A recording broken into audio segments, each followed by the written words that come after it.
Eran los locos años 20. La economía estadounidense experimentaba un resplandor nunca antes visto. El ensamblaje en cadena permitió la producción en masa de bienes y mercancías. Las fábricas americanas producían como nunca y como en ningún otro lugar del mundo. El nivel de producción era insuperable en comparación a sus principales competidores, y una pujante clase media había obtenido acceso a bienes y servicios que antes solo estaban disponibles para élites adineradas. Sí, es verdad, existía una inmensa desigualdad y pobreza, pero a nadie le importaba demasiado. Al otro lado del mundo existían rumores de que el comunismo, el terrible fantasma que atormentaba a los grandes capitalistas y que previamente anunció el fin del sistema y por extensión el fin del American Way of Life, se había apoderado de todo el imperio ruso, y esta amenaza roja bien podría seguir expandiéndose. Sin embargo, era algo que tenía sin cuidado a la mayoría de personas. La economía estaba bien, el desempleo estaba bajo y todo marchaba de acuerdo al plan. El gran sueño americano se cumplía para millones de personas. Pero todo esto cambió cuando la nación del crack bursátil atacó. El 29 de octubre de 1929, a partir de la caída de la Bolsa de Valores de Nueva York, empezó la Gran Depresión, una debacle económica sin precedentes en la historia de los Estados Unidos, que rápidamente terminó por extenderse a casi todos los países del mundo. La depresión tuvo efectos devastadores en casi todos los países, ricos y pobres, donde la inseguridad y la miseria se transmitieron como una epidemia. Cayó la renta nacional, cayeron los ingresos fiscales, los beneficios empresariales y los precios. El comercio internacional descendió entre un 50% y un 66%. El desempleo en los Estados Unidos aumentó al 25% y en algunos países alcanzó la cuota de 33%. Ciudades de todo el mundo se vieron gravemente afectadas, especialmente las que dependían de la industria pesada. La industria de la construcción prácticamente se detuvo. La agricultura y las zonas rurales sufrieron la caída de los precios de las cosechas, que alcanzó aproximadamente un 60%.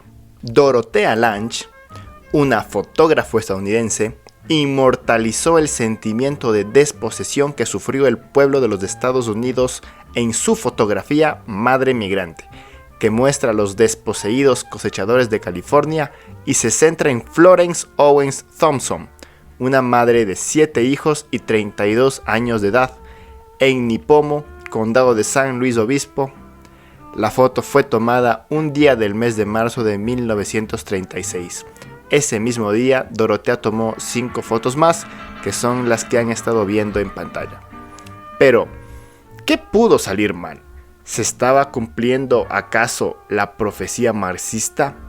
¿El capitalismo realmente estaba condenado a su autodestrucción? Hola con todos, bienvenidos una vez más a su canal favorito Back in Communism. El día de hoy tenemos un nuevo video. En esta ocasión les traigo la historia de la Gran Depresión y la obra y pensamiento de John Maynard Keynes. La Gran Depresión fue la primera gran catástrofe mundial del capitalismo y Keynes fue quien dio las pautas para superarla. Si has llegado hasta aquí, recuerda darle un like al video y suscribirte al canal. Tu apoyo es muy importante para continuar trayendo contenido de calidad sobre ciencias sociales. Ahora, sin más dilación, empecemos con el video. Número 1. Antecedentes. El Imperio de los Estados Unidos.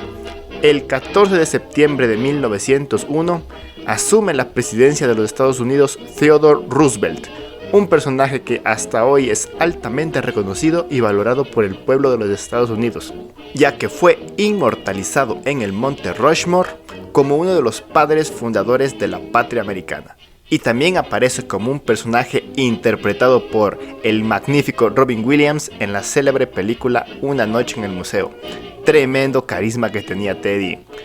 Antes de la presidencia de Theodore Roosevelt, los Estados Unidos se encontraban intentando reconstruir el país después de los desgarradores efectos de la Guerra de Secesión el que sería el conflicto armado más sangriento de todo el siglo XIX, y en donde los Estados Unidos se hundieron en una profunda crisis institucional por mantener o prohibir la esclavitud, casi implosionando al país producto de sus conflictos internos. Toda una catástrofe humanitaria, pero las buenas películas nunca faltaron. A pesar de la personalidad agradable y el aparente carisma de American Cowboy del presidente Roosevelt, en realidad este gobierno republicano, en una reinterpretación de la doctrina del expresidente James Monroe, América para los americanos, invadió a múltiples países de Latinoamérica con el fin de asegurar los intereses de los Estados Unidos. Se denominó a este principio como Big Stick o el Gran Garrote. Bajo la política del Gran Garrote, se legitimó en la política externa estadounidense el uso de la fuerza como medio para defender los intereses, en el sentido más amplio existente, de los Estados Unidos, lo que ha resultado en numerosas intervenciones políticas y militares en todo el continente. Como ejemplo de esto, podemos citar la intervención armada en Colombia en el año 1903, la ocupación militar de República Dominicana entre 1916 y 1924, y la ocupación militar de Cuba entre 1906 y 1909.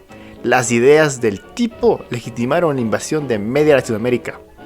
7 días antes de la posesión de Roosevelt como presidente, finalizaba en China el levantamiento de los Boxers, que fue un movimiento iniciado en noviembre de 1899 y finalizado el 7 de septiembre de 1901, surgido en la China de la dinastía Qing en contra de la influencia foránea en el comercio, la política, la religión y la tecnología de los últimos años del siglo XIX. Los Estados Unidos, en conjunto de las potencias europeas y Japón, invadieron China para frenar el levantamiento, lo que terminó transformándose en una masacre a la población civil y reforzó el papel de China como colonia europea, japonesa y estadounidense a la vez.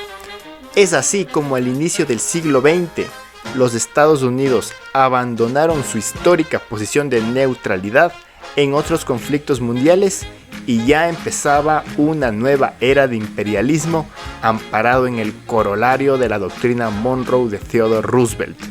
El sistema colonial que había iniciado Europa desde el siglo XV se replicaba ahora en los Estados Unidos hacia el mundo, pero especialmente hacia Latinoamérica. Número 2. Los locos años 20. El capitalismo de inicios del siglo XX se destacaba por una falta total de regulaciones estatales. No existían los contratos laborales, toda prestación se consideraba civil y en igualdad de condiciones entre empleador y trabajador. El desarrollo económico de los Estados Unidos al inicio del siglo bien se puede atribuir a la rápida industrialización, al pseudo sistema colonial que estableció en las Américas y al decaimiento de la competencia externa. Recordemos que desde el año 1914 hasta el año 1918 se realizó la Primera Guerra Mundial en Europa. Pese a que los Estados Unidos fueron parte beligerante de la Gran Guerra, la totalidad de la misma se realizó fuera del territorio estadounidense, y los Estados Unidos solo intercedieron al final de la misma. Gran diferencia con los países de Europa, que durante 4 años sufrieron las penurias de la que fue la peor guerra hasta ese entonces en la historia de la humanidad. Alemania fue uno de los países más afectados por la Primera Guerra Mundial, siendo el más afectado en conjunto del Imperio Ruso. Fue fácil llegar a la cima para los Estados Unidos con su competencia destruida. Número 3. Vida de John Maynard Keynes. John Maynard Keynes nació un 5 de junio de 1883 en la ciudad de Cambridge, Inglaterra, en una familia acomodada de reputado nivel cultural. En 1897 obtuvo una beca para estudiar en el colegio Eton. En 1902 ingresó en el King's College de la Universidad de Cambridge, donde estudió matemáticas y teoría de probabilidades, orientándose luego hacia la economía.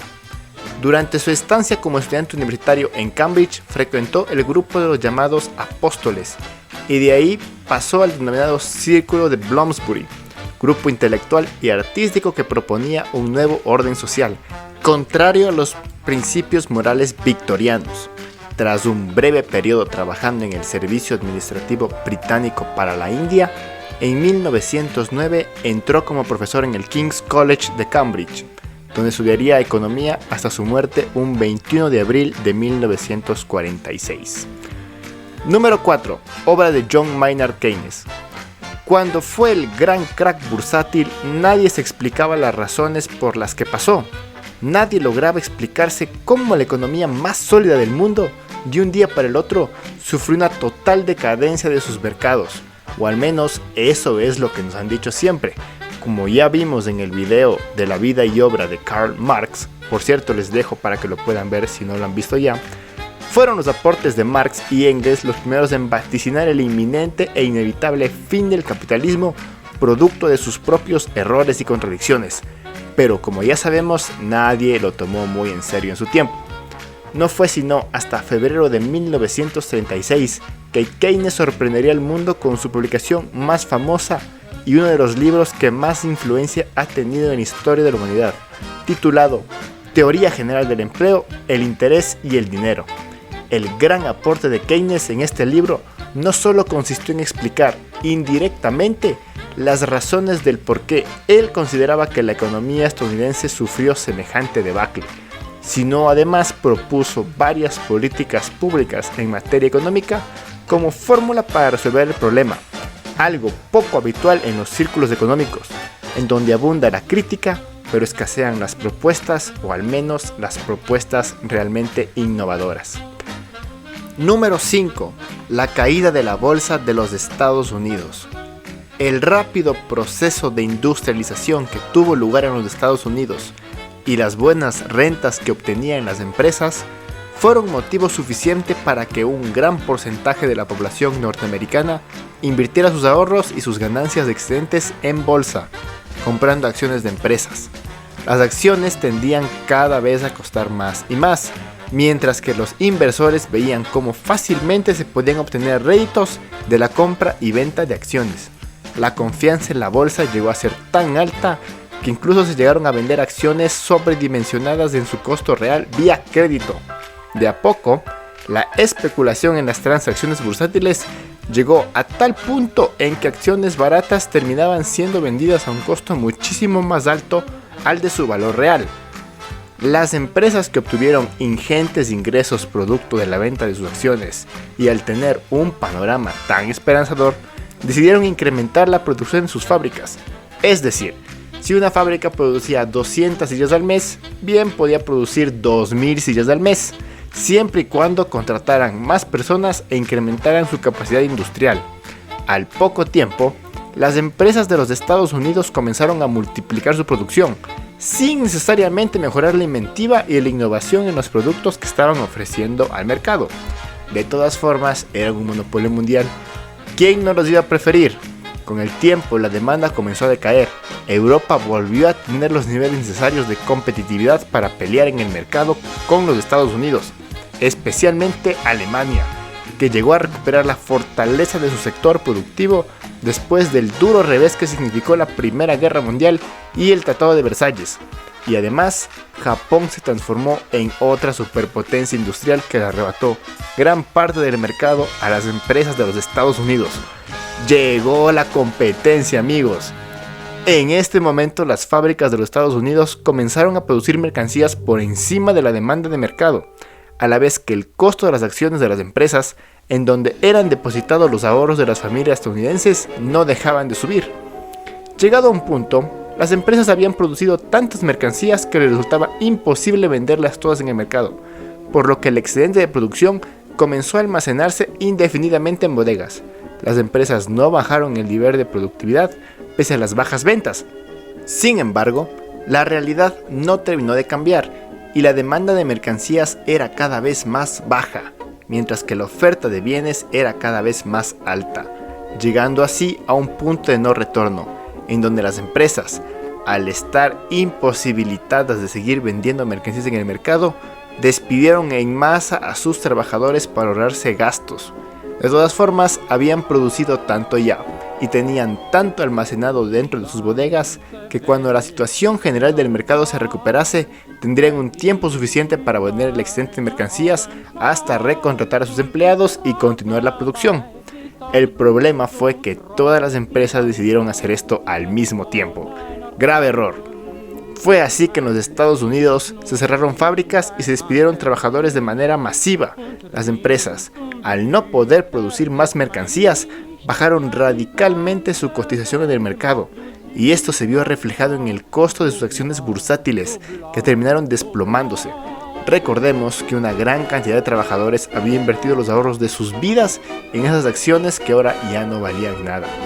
Y así se completó el círculo del desastre.